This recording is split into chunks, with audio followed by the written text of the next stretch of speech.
Hey guys, this is Devin. Welcome back to our YouTube channel. Last class में हम लोगों ने discuss किया था, लैंग्वेज को बेसिक से स्टार्ट किया था।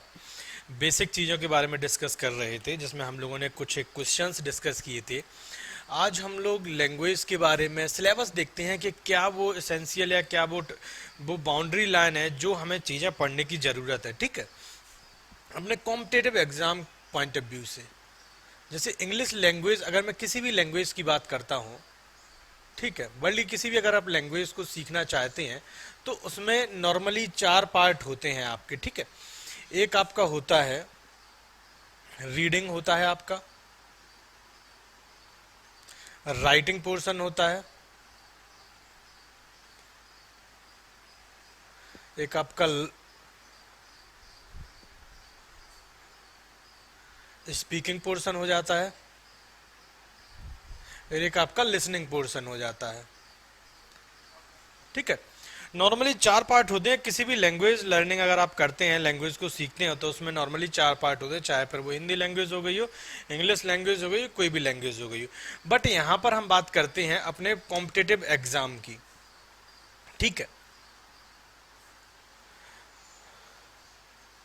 कॉम्पिटेटिव एग्जाम्स की यहाँ पर हमें हमें जरूरत, अगर देखो आप बात करते हैं पीटी की या फिर टॉफल की या फिर आप आइलेट्स की, तब फिर यहाँ पर हमें चारों सेक्शंस की ज़रूरत होती है। बट अगर मैं सिर्फ बात करूँ आपकी कॉम्पिटेटिव एग्जाम की, जो हमें इंडिया में जो एग्जाम्स कंडक्ट होते हैं, वनडे एग्जाम्स की बात करूँ, जिसमें आपका एसएससी हो जाता है, जो मेजर जो बड़े एग्जाम है उसमें आपका एसएससी हो जाता है, बैंकिंग हो जाता है। ठीक है, उसमें हमें नॉर्मली ज़रूरत होती है आपकी रीडिंग वाले पोर्शन की। रीडिंग दैट मीन्स कि वहाँ पे चीज़ें लिखी होती हैं, आपके नॉलेज को आइडेंटिफाई करते हैं वो किस तरीके से आपका नॉलेज है, वहाँ पे क्वेश्चन दे दिए जाते हैं और आपको वहाँ पे एरर फाइंड करनी होती है। तो नॉर्मली हमें जो ज़रूरत है वो हमें रीडिंग वाले पोर्शन की है। बकाया राइटिंग पोर्शन, हालांकि सीजीएल मेंस में थोड़ा सा पूछा जाता है, बकाया सीएचएसएल में आपका पूछा जाता है, बकाया वो बहुत इतना बड़ा पोर्शन नहीं है। स्पीकिंग का और लिसनिंग का ये दोनों पोर्शन हमारे एग्जाम पॉइंट ऑफ व्यू से इतना इंपॉर्टेंट नहीं है, हालांकि लैंग्वेज पॉइंट ऑफ व्यू से चारों पोर्शन हमारे इंपॉर्टेंट है। बट हमारे एग्जाम, कॉम्पिटेटिव एग्जाम में ये दो पोर्शन नहीं पूछे जाते हैं। जो हमारे लिए सबसे बड़ा पोर्शन है वो आपका रीडिंग हो जाता है। रीडिंग में होता क्या है कि जब भी कोई बात लिखी होती है, उस बात को सिक्वेंस से या करेक्ट आपको समझना होता है, तो उसमें क्या होता है कि आपके नॉलेज की ज़रूरत होती है, तभी आप चीज़ों को समझ पाएंगे। सबसे पहले रीडिंग का यही पोर्शन होता है, और नॉलेज के बेस पे ही आप राइट कर पाएंगे सही चीज़। आपको सही नॉलेज होगा तभी आप सही इन्फॉर्मेशन लिख पाएंगे, सही सेंटेंस स्ट्रक्चर बना पाएंगे, उन्हीं बेसिस पे आप बातें बोल पाएंगे और उसी बेसिस पे आप चीज़ों को समझ पाएंगे। तो अगर मैं बात करूं इन सारे पोर्शन की, रीडिंग और राइटिंग, स्पीकिंग और लिसनिंग, अगर इन सारे पोर्शन से पहले कोई पोर्शन आता है तो वो आपका होता है रीडिंग। रीडिंग में आपका जुड़ जाता है लर्निंग।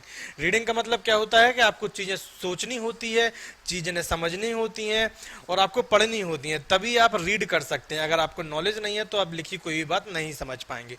ठीक है, तो हम अपने सबसे पहले कॉम्पिटेटिव एग्जाम्स में जो हमारा सिलेबस है उसको डिस्कस कर लेते हैं कि क्या वो सारी चीज़ें हैं जो हमें पढ़ने की ज़रूरत है, और वो सारी एक्स्ट्रा चीज़ें जो हमें एग्ज़ाम में अब चेंजेस होने लगे हैं, जो एक्स्ट्रा चीज़ें पूछी जा रही हैं, उस पर भी हम लोग डिस्कस कर लेंगे। ठीक है, यहाँ पर हमें तीन चीज़ें हमें यहाँ पे पूछी जाती हैं।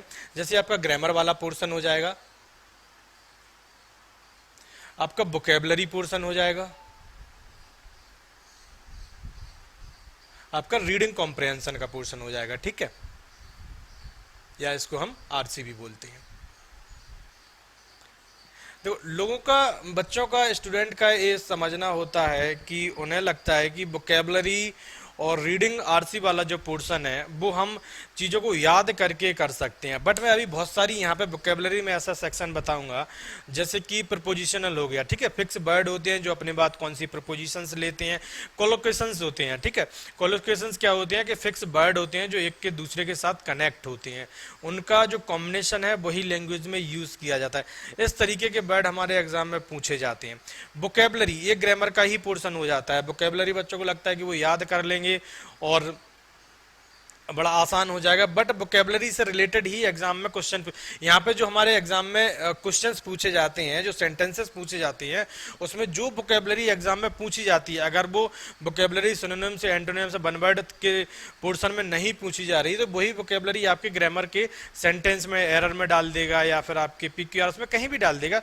ओवरऑल घूम फिर के वही सारी वोकेबलरी आपकी आती है। ठीक है, तो ऐसा नहीं है कि आपने, हालांकि अगर ग्रामर का पोर्शन देखा जाए तो इसमें जो चीजें पूछी जाती हैं हमारे एग्जाम में, वो आपका पूछा जाता है, स्पॉटिंग एरर का आपका आ जाता है,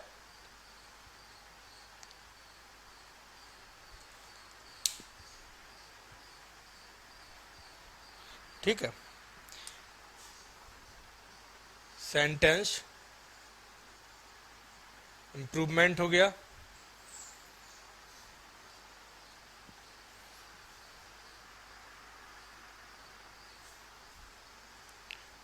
फिल इन द ब्लैंक्स हो गए, डायरेक्ट इनडायरेक्ट हो गया, हालांकि प्री में नहीं आते हैं डायरेक्ट इनडायरेक्ट, डायरेक्ट इनडायरेक्ट हो गया, एक्टिव पैसिव हो गया। ठीक है, पर इनमें जो सेंटेंसेस बनते हैं, अगर वो आपसे स्पॉटिंग एरर से अगर वो सेंटेंस बना रहा है या फिर वो सेंटेंस इंप्रूवमेंट में आ रहा है, फिलर्स में आ रहा है, तो इसमें जो वोकेबलरी यूज होती है वो ये वोकेबलरी है। ठीक है, इसमें नई वोकेबलरी कहीं से नहीं आती है, इसलिए। और वोकेबलरी का एक सबसे बड़ा पोर्शन ग्रामेटिकल में वोकेबलरी को ग्रामर से इसलिए कनेक्ट करता हूँ कि वोकेबलरी ही एक ऐसा पोर्शन होता है जो आपको आइडेंटिफिकेशन देता है। अगर आपको किसी पर्टिकुलर वर्ड के बारे में ये क्लियर हो जाता है कि वो वर्ब है, वर्ब है तो कौन सी वर्ब है, ट्रांसटिव इंट्रांसटिव है, कौन सा प्रपोजिशन लेगा, ठीक है, ये सारी एडजेक्टिव है, एडवर्ब है, क्या है, ये सारी चीजें अगर आपको समझ में आ जाती हैं तो सेंटेंसेस में आप इजीली आइडेंटिफाई कर पाएंगे कि पर्टिकुलर वर्ड जो होगा या वर्ब होगा अपने बाद कौन सा वर्ड लेगा या नहीं लेगा। ठीक है, बकाया आपको वोकेबलरी के सेक्शन में क्या पूछा जाता है, ये सारे पोर्शन है जो हमारे ग्रामर से रिलेटेड होते हैं। स्पॉटिंग एरर हो गया, सेंटेंस इंप्रूवमेंट हो गया, फिल इन द ब्लैंक्स हो गया, डायरेक्ट इनडायरेक्ट हो गया, और आपका एक्टिव पैसिव हो गया। बकाया वोकेबलरी में हमसे क्या पूछा जाता है, एक तो आपका सिनोनिम्स हो गए, ठीक है, सिनोनिम्स, एंटोनिम्स हो गया, वन वर्ड हो गया, इडियम्स हो गए,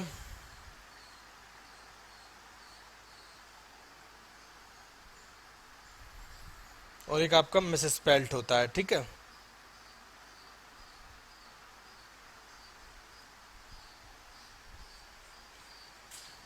ये चार पोर्शन जो है हमारे पूछे जाते हैं। एक तो सिनोनिम्स हो गया, एंटोनिम्स हो गया, वन वर्ड हो गया, इडियम्स हो गया, मिसस्पेल्ट हो गया। अच्छा, वोकेबलरी का याद करने से बेटर है कि अगर वोकेबलरी को हम अपने इन सेंटेंसेस में या जो क्वेश्चंस हमारे ग्रामर से पूछे जाते हैं, अगर उसमें इन वर्ड को फिल करके उस तरीके से अरेंजमेंट करके कंप्लीट सेंटेंसेस के साथ हम चीज़ों को पढ़ते हैं तो वोकेबलरी याद करना बहुत आसान हो जाता है, वरना वोकेबलरी को दिमाग में रिटेन करना बहुत ही डिफिकल्ट है। ठीक है, आप पर्टिकुलर सिंगल वर्ड पढ़ के, हालांकि टीचर्स या मतलब बच्चे पढ़ लेते हैं रूट वर्ड से या इस तरीके से उस तरीके से, मुझे नहीं लगता ये उतना इफेक्टिव है। रूट वर्ड से चीज़ों को आप थोड़ा सा रिकॉल कर सकते हैं दिमाग में, पर आप लाइफ टाइम परमानेंट उनको याद नहीं रख सकते, रिटेन नहीं कर सकते एक लंबे समय तक। सिंपल सा तरीका है कि अगर आप कोई भी वोकेबलरी पढ़ते हैं वो अपने सेंटेंस में आप डालिए, ठीक है, उससे सेंटेंसेस बनाइए। अगर आप उससे सेंटेंसेस बनाते हैं तो चीज़ें याद करना बहुत आसान हो जाता है, और आप अपनी लाइफ से रिलेटेड सेंटेंसेस बनाइए, जो बुक में लिखे हैं वो मत बताइए, बनाइए। ठीक है, रीडिंग में आपका क्या होता है, रीडिंग में आपका पैसेज पूछा जाता है, जो लगभग इस सिलेबस सभी को पता होगा। ठीक है, पैसेज पूछा जाता है हमारे यहाँ पर, जिसमें आपको क्वेश्चंस कुछ गिवन होते हैं कंप्लीट पैसेज में, और उसमें से आपको क्वेश्चंस के आंसर फाइंड करने होते हैं। एक आपका क्लोज टेस्ट हो जाता है, जिसमें कभी कभी आपको वोकेबलरी से रिलेटेड वर्ड फिल करने होते हैं या प्रीपोजिशन से रिलेटेड। ठीक है, एक आपका PQRS हो जाता है, या इसको जंबल सेंटेंसेस भी बोलते हैं। ठीक है, स्टूडेंट को यहाँ पे भी थोड़ी प्रॉब्लम होती है कि पीक्यूआरएस उन्हें लगता है कि पीक्यूआरएस जो होता है वो सिर्फ अंडरस्टैंडिंग होती है, किसी वर्ड का ग्रुप दे दिया जाता है, 4-5 सेंटेंसेस दे दिए जाते हैं और आपकी अंडरस्टैंडिंग के बेसिस पे आप चीज़ों को कनेक्ट कर लेते हैं। बट मैं आपको कई सारे एग्जाम्पल पीक्यूआरएस के ऐसे कराऊंगा जो बैंक में एसएससी में पूछे जाते हैं, जहाँ पर आपको सिर्फ ग्रामेटिकल अंडरस्टैंडिंग है, भले ही आपको मीनिंग उसका चीज़ें समझ में नहीं आ रही हो। होता क्या है कि मैक्सिमम टाइम बच्चे मीनिंग पता करने की कोशिश करते हैं सेंटेंसेस में, मीनिंग हिंदी में कन्वर्ट करते हो, हिंदी में कन्वर्ट करने के बाद ही वो चीज़ों को कनेक्ट करते हो। मैक्सिमम टाइम पे जो गलतियां हो जाती हैं वो हिंदी में कन्वर्जन करने से ही होती हैं, क्योंकि लैंग्वेज बिल्कुल बड़ी सिस्टमेटिक है। यहाँ फिक्स कंडीशंस है कि अगर कोई वर्ड आ रहा है तो उसका रीजन है, उसके बाद कौन सा वर्ड कनेक्ट होना है, सारे बातों के रीजन है। अभी पीक्यूआरएस से रिलेटेड कुछ एक एग्जाम्पल हम लोग डिस्कस करेंगे आने वाली वीडियो में, समय मिला तो अभी, जिसमें हम लोग ये पता करेंगे किस सेंटेंस से ऑप्शन स्टार्ट नहीं हो सकते। सपोज करो यहाँ पर कोई ऑप्शन आपको गिवन है, ठीक है, ए, बी और सी, तो यहाँ पर कुछ एक फिक्स कंडीशंस होती हैं, जैसे कि एडजेक्टिव या एडवर्ब से आपके प्रोपोजिशन से सेंटेंस स्टार्ट नहीं हो सकते हैं। एग्जाम्पल के थ्रू हम सारी बातें समझेंगे कि कौन सी वो कंडीशन है, और वो सारी पीक्यूआरएस में जो है आपकी ग्रामर काम करती है। ये कोई लॉजिक नहीं होता है कि आपने पीक्यूआरएस मीनिंग निकाल के आपने सॉल्व कर लिया और वो आ गया। कई बार सही हो जाता है बट मैक्सिमम टाइम पे वहाँ गलतियाँ होने के पूरे चांसेस होते हैं। ठीक है, अच्छा, ये वो सारा सिलेबस है। इस सिलेबस के बाद इस सिलेबस को कवर करने के लिए हमें पढ़ना क्या क्या जरूरी है वो देख लेते हैं। ठीक है, ये वो सारी चीजें हैं जो लगभग हर वनडे एग्जाम में पूछे जाते हैं आपका। ठीक है, वोकेबलरी का पोर्शन हो गया और ये ग्रामर वाला पोर्शन हो गया, आपका आरसी वाला पोर्शन हो गया। बकाया इन सारी चीज़ों को आपको सबसे पहले तो पार्ट्स ऑफ स्पीच पढ़ने की ज़रूरत होती है। किसी भी लैंग्वेज को पढ़ने के लिए सबसे पहले जरूरी होती है पार्ट्स ऑफ स्पीच। ठीक है, पार्ट्स ऑफ स्पीच, इसमें आपका नाउन हो गया, प्रोनाउन हो गया, एडजेक्टिव हो गया, एडवर्ब हो गया, प्रीपोजिशन हो गया,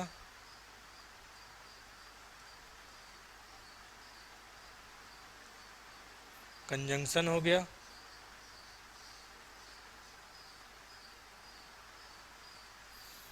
ठीक है, नाउन हो गया, प्रोनाउन हो गया, एडजेक्टिव हो गया, एडवर्ब हो गया, प्रीपोजिशन हो गया, कंजंक्शन हो गया।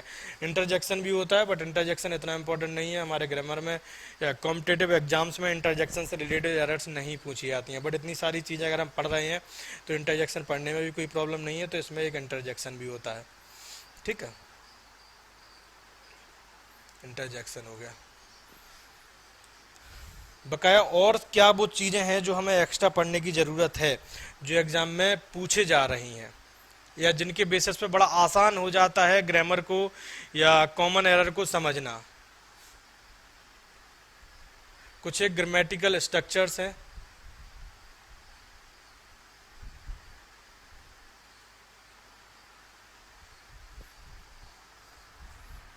जैसे कि कल ही हम लोगों ने डिस्कस किया था, क्लैप्ट सेंटेंस हो गया,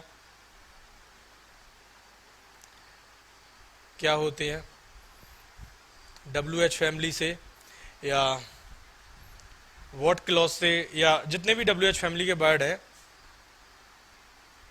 WH फैमिली से रिलेटेड जितने भी क्लॉज बनते हैं, ठीक है, उन सारे हो जाएगा। चाहे फिर वो एडवर्ब क्लॉज हो गया, एडजेक्टिव क्लॉज हो गया, आपका नाउन क्लॉज हो गया, वो सारी चीज़ें पढ़ने की ज़रूरत है, क्योंकि ये वो सारी चीज़ें हैं जिनसे चीज़ें पूछी जा रही हैं। नाउन, प्रोनाउन, एडजेक्टिव, एडवर्ब या फिर आपका सब्जेक्ट वर्ब एग्रीमेंट हो गया, उससे रिलेटेड इतनी सारी चीज़ें नहीं पूछी जाती हैं।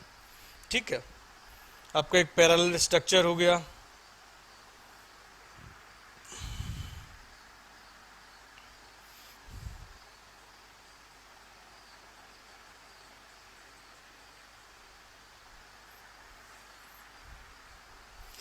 जितने भी तरीके के क्लॉज होते हैं, चाहे फिर वो एडजेक्टिव क्लॉज हो गया हो, रिड्यूस्ड एडजेक्टिव क्लॉज हो गया हो, या आपका रिलेटिव क्लॉज है, नाउन क्लॉज है, एडवर्ब क्लॉज है, जितने भी तरीके के क्लॉज हैं वो सारे हम लोग डिस्कस करेंगे। नॉर्मली हमारे बुक्स में जो सिलेबस में लिखा है वो सिर्फ नाउन प्रोनाउन के टॉपिक में आता है आपका रिलेटिव क्लॉज, उसके बारे में डिस्कस किया गया है।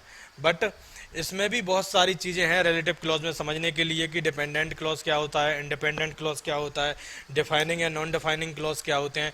इन सारी चीज़ों से भी हमारे एरर बनते हैं। और देखो हम होता ये है कि जब आप चीज़ों को पढ़ रहे हैं 90%, तो 10% चीज़ें अगर डेप्थ में आप पढ़ लेंगे तो वो आपकी लैंग्वेज को और इम्प्रूव करता है।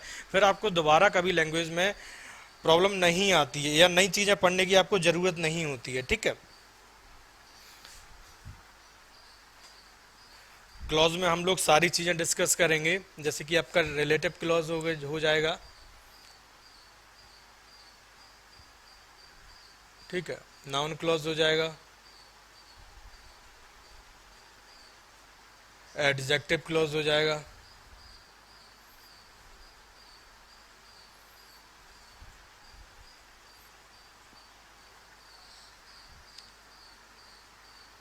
एडवर्ब क्लॉज हो जाएगा,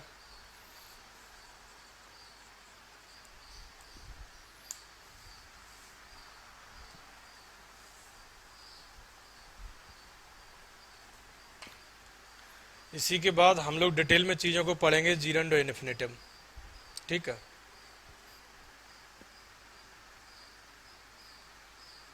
कब किस वर्ड किस वर्ब के बाद अपने बाद वो जीरंड लेगा, या कौन सी पर्टिकुलर वर्ड है अपने बाद वो इन्फिनेटिव लेगी। स्टूडेंट को कैसे पता चले, बच्चे को कैसे पता चले कि ये वर्ड पर्टिकुलर वर्ड के बाद ही हमें बिल्कुल चीज़ें बड़ी सिस्टमेटिक समझेंगे कि कौन सा वर्ड होगा, क्या कंडीशन होती हैं, क्या लॉजिक होता है कि कौन सा वर्ड जो वर्ब होती है वो अपने बाद जीरंड लेगा या किस टाइम पे वो अपना इन्फिनेटिव लेगा। ठीक है, बकाया इसी में आपका इन्वर्जन हो जाएगा,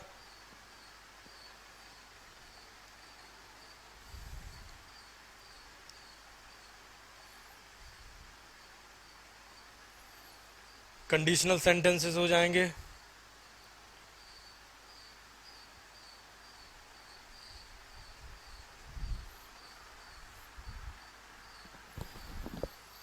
वीडियो पॉज करके अपने सारे जो भी टॉपिक हैं जो आपको लगते हैं कि नए हैं। देखो अगर आप लैंग्वेज को सीख रहे हैं, कई बार होता क्या है कि ये वर्ड बड़े कंफ्यूज करते हैं, जैसे कि किसी को नॉलेज नहीं है, अगर आपने डेप्थ में कभी पहले नहीं पढ़ रखा है तो हो सकता है आपको प्रॉब्लम हो गया रिलेटिव क्लॉज क्या होता है, नाउन क्लॉज क्या होता है, एडजेक्टिव क्लॉज क्या होता है, एडवर्ब क्लॉज क्या होता है, पार्टिसिपल, जीरन, इन्फिनेटिव, ये सारे वर्ड बच्चों को मैक्सिमम टाइम पे कंफ्यूज करते हैं।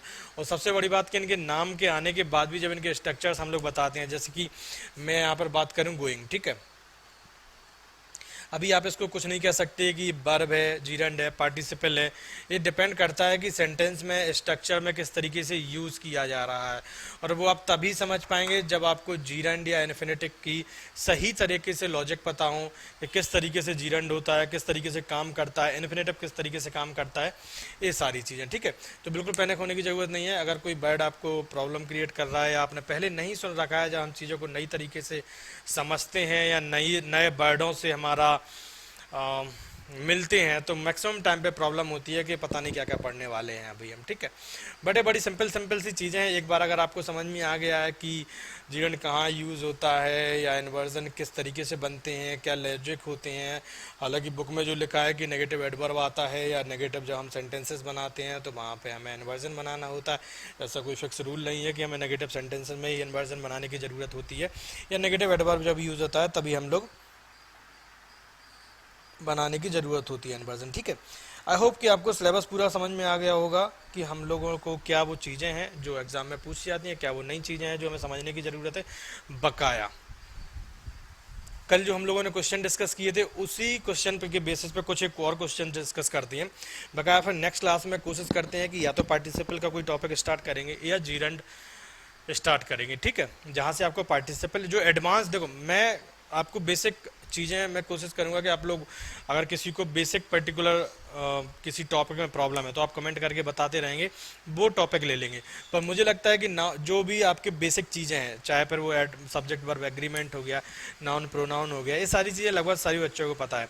जो एडवांस टॉपिक है हम लोग उन टॉपिक को कनेक्ट करेंगे, चाहे फिर वो जीरंड वाला हो गया, इन्फिनेटिव पार्टिसिपल हो गया, एडजेक्टिव क्लॉज हो गया, नाउन क्लॉज हो गया, व्हाट क्लॉज हो गया, क्लैप सेंटेंसेस क्या होते हैं, ये सारी चीज़ों पर डिस्कस करेंगे। क्लॉज का किस तरीके से यूज़ होता है, फ्रेज बड़े बड़े स्ट्रक्चर्स में हम लोग कैसे डिसाइड करेंगे कौन सा फ्रेज है, क्या क्या कॉम्बिनेशन है वर्ड्स के बीच में। ठीक है, कोशिश करेंगे कुछ एडवांस चीज़ें पढ़ने की। तो कुछ क्वेश्चंस हम लोग डिस्कस कर लेते हैं जो हमारी लास्ट क्लास में रह गए थे। सिलेबस आपको समझ में आ ही गया होगा, क्या क्या नया पढ़ना है हम लोगों को। जैसे यहाँ पर हमारे पास एक क्वेश्चन है, Harry Potter is a fantastic novel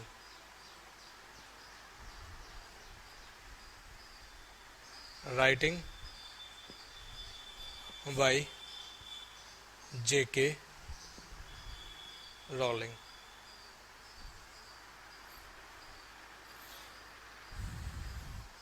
एक और देख लेते हैं, I have seen to of the movies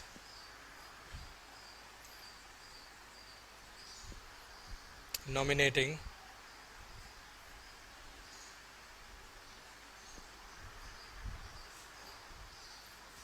for Oscar this year।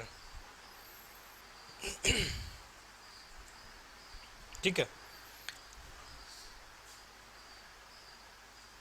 इस वीडियो को थोड़ा सा पॉज करो, इन क्वेश्चंस के आंसर फाइंड करने की कोशिश करो कि क्या आंसर होगा, कहाँ पे एरर होगी।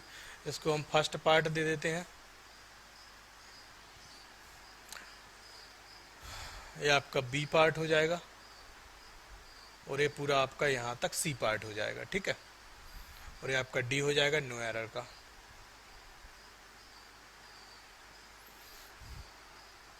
सेम इसमें कर लेते हैं, आप सीन ए पार्ट हो जाएगा, ये two of the movies B part हो जाएगा, nominating for Oscar this year आपका सी पार्ट हो जाएगा, यहाँ पर डी पार्ट में नो एरर हो जाएगा।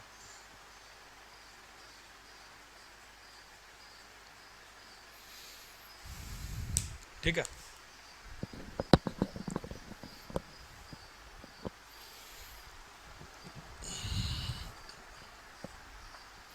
वीडियो पॉज करके अपना आंसर फाइंड करने की कोशिश करो, क्या आंसर होगा, और आंसर को नोट करो। ठीक है, अगर आपसे आंसर गलतियां होती हैं कभी भी कॉमन एरर्स में, तो कॉमन एरर ही एक तरीका होता है आपकी लैंग्वेज को इम्प्रूव करने का, क्योंकि यहाँ पे बहुत सारे वर्ड होते हैं, बहुत सारा कलेक्शन होता है जहाँ पे हमें ग्रामर का सही नॉलेज ही चीज़ों को सही या गलत करवाता है। अगर नॉलेज सही होगा तो आपके क्वेश्चन सही हो जाएगा, गलत हो जाएगा, गलत होगा नॉलेज आपको नहीं होगा तो फिर चीज़ें गलत हो जाएंगी। वोकैबुलरी हो गया, वोकैबुलरी ये रटने वाले जो पोर्शन होते हैं वहाँ पे तो ग्रामर का कोई काम नहीं होता है। ठीक है, तो चलो डिस्कस करते हैं। Harry Potter is a fantastic novel writing by J.K. Rowling. ठीक है, इस पे हम लोग डिस्कस करेंगे, पिछली क्लास में भी शायद इस पे डिस्कस किया है कि Harry Potter is a fantastic novel, ये आपका हो जाएगा कॉम्प्लीमेंट। ठीक है, कॉम्प्लीमेंट हम लोगों ने पिछली क्लास में डिस्कस किया था कि जब भी बी वर्ब के बाद क्या होता है, बी वर्ब के बाद या तो आपका वर्ब कंटिन्यूअस फॉर्म में होगा, और वर्ब अगर कंटिन्यूअस फॉर्म में नहीं है तो बी वर्ब जो अपने बाद होगी वो कॉम्प्लीमेंट लेगा। कॉम्प्लीमेंट क्या हो सकता है, या तो एडजेक्टिव हो सकता है कॉम्प्लीमेंट। ठीक है, यहाँ पर देख लेते हैं कॉम्प्लीमेंट क्या हो सकता है, या तो आपका एडजेक्टिव हो सकता है, या फिर आपका नाउन हो सकता है, या फिर आपका पार्टिसिपल हो सकता है। ठीक है, पार्टिसिपल हो सकता। पार्टिसिपल में हम लोगों ने दो चीज़ें डिस्कस की थी कि पार्टिसिपल में भी दो चीज़ें होती हैं कि आपका प्रेजेंट पार्टिसिपल होता है या पास्ट पार्टिसिपल होता है। हालांकि पार्टिसिपल के पार्ट तीन होते हैं कि एक आपका परफेक्ट पार्टिसिपल भी होता है, बट हम लोग परफेक्ट पार्टिसिपल के बारे में डिस्कस करेंगे कि उसका यूज़ कहाँ होता है। इस तरीके में जब हमें कॉम्प्लीमेंट के तरीके से यूज़ करना होता है, वहाँ पर हमें दो चीज़ें यूज़ होती हैं, एक तो आपका प्रेजेंट पार्टिसिपल हो गया है, पास्ट पार्टिसिपल हो गया है। अभी यहाँ पर देखना ये है कि प्रेजेंट पार्टिसिपल जो होता है आपका, जो प्रेजेंट पार्टिसिपल होता है वो आपका लेता है एक्टिव मीनिंग। जब भी कभी आप बी वर्ब के बाद पार्टिसिपल देखते हैं तो हमें ये डिसाइड करना होता है कि हम सेंटेंस में जो प्रेजेंट पार्टिसिपल अगर गिवन है, क्या एक्टिव मीनिंग वहां पर गिवन है, एक्टिव मीनिंग की जरूरत है, एक्टिव मीनिंग की जरूरत नहीं है, तो पैसिव मीनिंग की जरूरत होगी। ये चीजें पता करनी है। Harry Potter is a fantastic novel writing by JK Rowling. ठीक है, ये बुक अगर अभी तक कंप्लीट लिख चुकी है, अगर आप बता रहे हैं, ठीक है, इसको हम थोड़ा सा नीचे वाले क्वेश्चन को मिटाते हैं, बाद में देख लेंगे।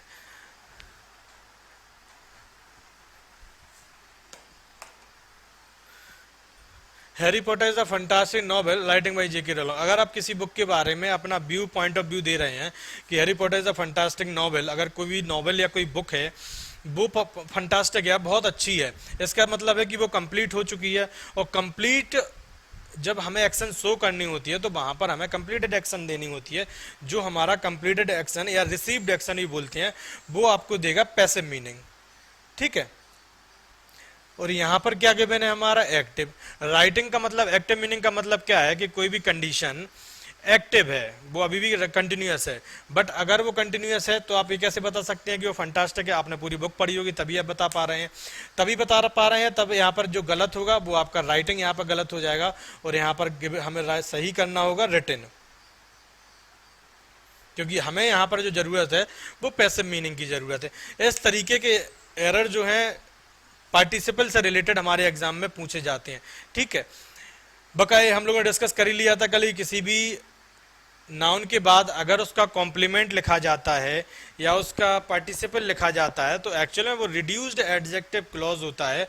अगर मैं इस सेंटेंस को थोड़ा सा एक्सप्लेन करके यहाँ पर इस तरीके से लिखूं तो इसमें कोई भी गलती नहीं होगी और मीनिंग दोनों के सेम रहेंगे, बस स्ट्रक्चर बदल जाएगा। हैरी पॉटर इज अ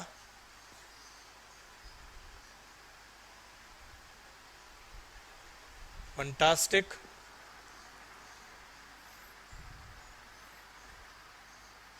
ठीक है, fantastic novel which was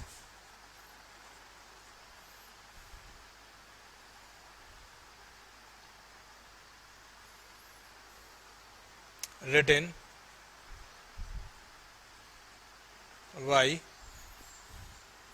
J.K. Rowling. ठीक है, रिलेटिव क्लॉज का ही ये पोर्शन हो जाएगा कि देखो यहाँ पर नॉवेल के लिए जो हमें इस सेंटेंस में, इस क्लॉज में जो यूज किया गया है वो आपका क्या किया गया है, विच प्रोनाउन। ठीक है, विच प्रोनाउन, और इस विच प्रोनाउन को हम रिप्लेस कर देंगे बी वर्ब से। बी वर्ब और विच प्रोनाउन का जब भी हम यूज करते हैं या भी किसी भी रिलेटिव क्लोज में जब हम WH फैमिली से रिलेटेड वर्ड यूज करते हैं और बी वर्ब के बाद जब भी उसका आईएनजी में उसका कॉम्प्लीमेंट या कंटिन्यूअस फॉर्म गिवन होती है तो हमें वो लिखनी होती है, और यहां पर हम राइटिंग नहीं लिख सकते। ठीक है, विच वाज राइटिंग नहीं लिख सकते। अगर यहां पर राइटिंग नहीं लिख सकते तो इसके रिड्यूस्ड फॉर्म में भी हम यहां पर राइटिंग नहीं लिख सकते।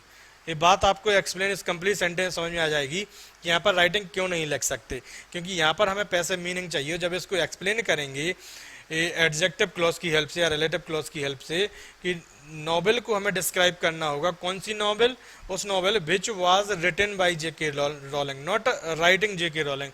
तो यहाँ पर राइटिंग गलत हो जाएगा और जो आपका सही हो जाएगा वो आपका रिटन हो जाएगा। ठीक है,